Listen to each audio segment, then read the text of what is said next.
भाई हो देखो ऊपर ऐसन तो होई एकरा नीचे कैसन। भाई हो देखो ऊपर ऐसन तो होई एकरा नीचे कैसन। हमारा बुझाला ई झकास हो। पातर पातर होठ लाली पॉप लागता, चोलिया में दूगो आलू चॉप लागता।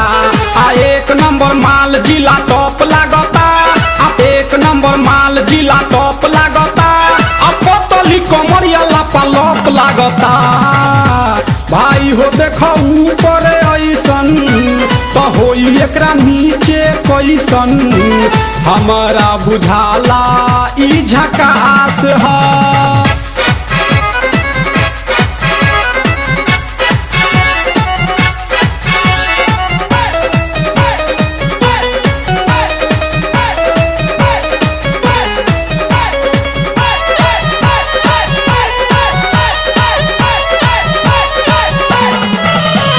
रहिया में खूब अगरा के चलेली, नवहिन के दिल धड़का के चलेली। आ छोटे छोटे कपड़ा चढ़ा के चलेली, आ छोटे छोटे कपड़ा चढ़ा के चलेली। आ से कसी बदनिया देखा के चलेली। भाई हो देखो ऊपर ऐसन तो होई एकरा नीचे कैसन। हमारा बुझाला ई झकास है।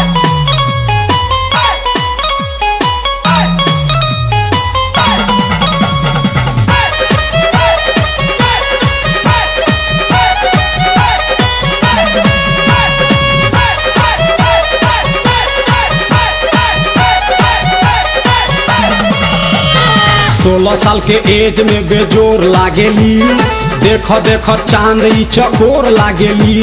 आ चढ़ल बा जवानी पोरे पोर लागेली, आ चढ़ल बा जवानी पोरे पोर लागेली। आ दिलवा चोरावे वाली चोर लागेली।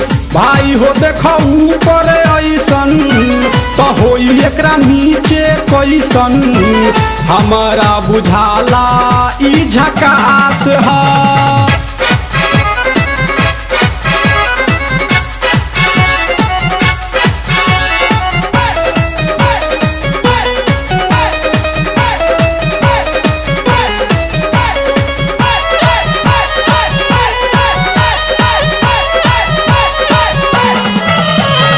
ऐसन माल पाई जे निहाल हो जाई, सकल बलमुआ अब कमाल हो जाई।